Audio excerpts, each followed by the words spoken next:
Brian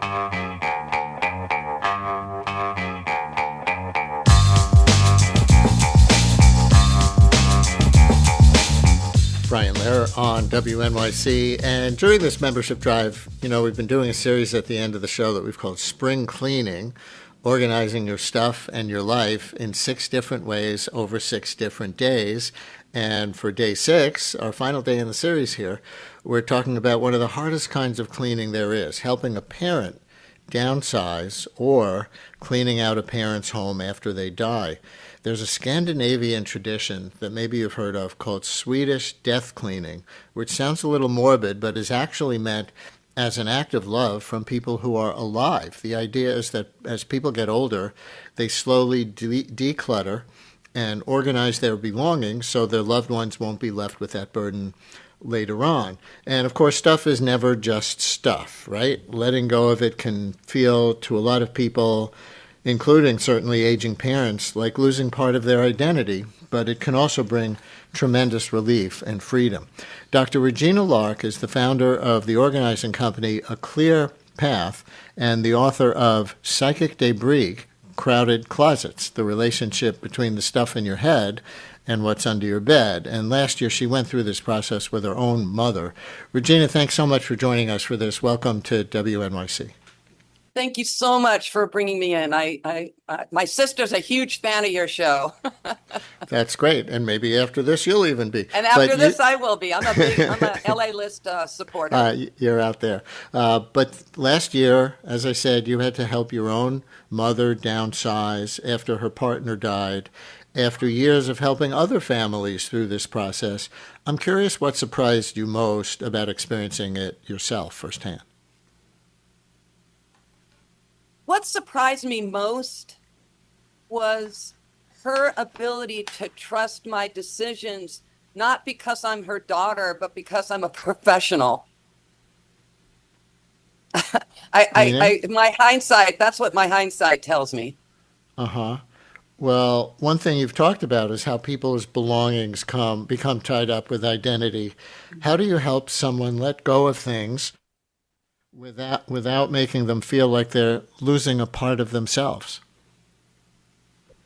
I think the first step, once you know that your older loved one needs to downsize for whatever reason, for safety reasons, or it's just too expensive to keep up the family home, start the process early and allow the elders to tell the stories about their stuff. Because like you said, it's not just the stuff. It's so much of it is the stories behind the stuff.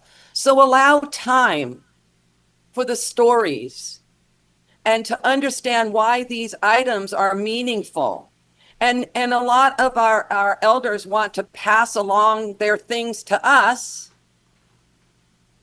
but be kind about why it won't fit into your scheme of things. But really, I want to hear the stories about the stuff, because that's what the stuff is all about. What's behind the stuff?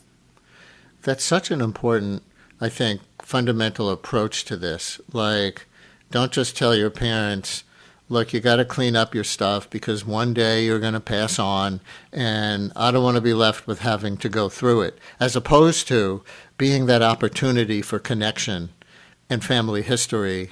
Yes. And meaning that you were just articulating, right? Right. And that's what comes up with Swedish death cleaning. It's letting go of your things in a meaningful and storytelling way, and doing it early enough so that there is engagement and a sense of community and a sense of family. And you've also talked about the sense of freedom that can come with downsizing. What have you seen people gain emotionally once they do let go of some of their possessions? They're intrigued and excited about the open space and what that open space can represent. It can represent a lot of hard work for having gotten there, but it can also represent possibilities. Like, what can this be now? Because for a lot of folks, there's just been a lot of stuff and clutter everywhere. And then there's some breathing room and entertaining what's possible now. I think Suzanne in Philadelphia has a personal story along these lines. Suzanne, you're on WNYC. Thank you for calling in. Hi, Brian. Thank you for taking my call. Yeah, I just went through this last year, knowing that this was coming. I knew that I would be retiring after 43 years of teaching, and grew up in the New York area, and it was hard to leave my area to begin with, but I chose Philadelphia. And I went through this in phases. So the first phase was, okay, go through the things and get rid of things that don't matter. That was easy to do. Then I went through the next phase of looking at things that meant a lot to me, but I knew wouldn't matter to my kids all that much. So some of them I took pictures, others I just kind of said goodbye to each item, kind of like in an organized way. I said goodbye to, ritual way. And I gave things to different groups. So I had a lot of books because I was a teacher. So I packaged up all my books. My friends took them down to Newark to a place where they feed food, they give food and give shelter. And I knew that the children's books were going to get into hands and that adults would get them too. So that made me feel great. So I packed up, I said goodbye to things. But then when I moved to Philly and I got into my new apartment, I was like, nah, got to go through this again. So I did it again in another stage, and I got rid of things. And it felt okay to do. I was ready to say goodbye because I didn't want the clutter. And my plan is for the future, I really want my kids to come. I have 3.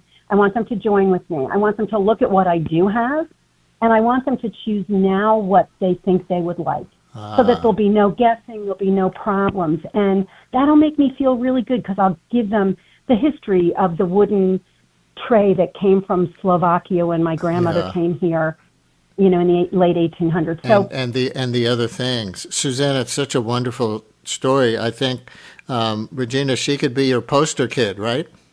Well, she's engaged in the art and practice of Swedish death cleaning. Right. But families have been doing this, and so we have a name for it now, but this is a long tradition of family story. We're going to leave it there. Maybe this will start a thought process for some of you yourselves or a family conversation. We've been speaking with Dr. Regina Lark, who runs the organizing company A Clear Path and is the author of the book Psychic Debris, Crowded Closets, The Relationship Between the Stuff in Your Head and What's Under Your Bed. Regina, thanks so much for joining us for our last spring cleaning segment. I think this was not just interesting and informative, but probably inspiring and thought-provoking. Thank you so much. Feeling-provoking for a lot of people. Thank you so much. Okay, thank you. WNYC's journalism and storytelling is heard by millions of passionate listeners. Sponsors of our programming gain our listeners' attention and their respect. Learn about how your organization can support WNYC and WNYC Studios at sponsorship.wnyc.org.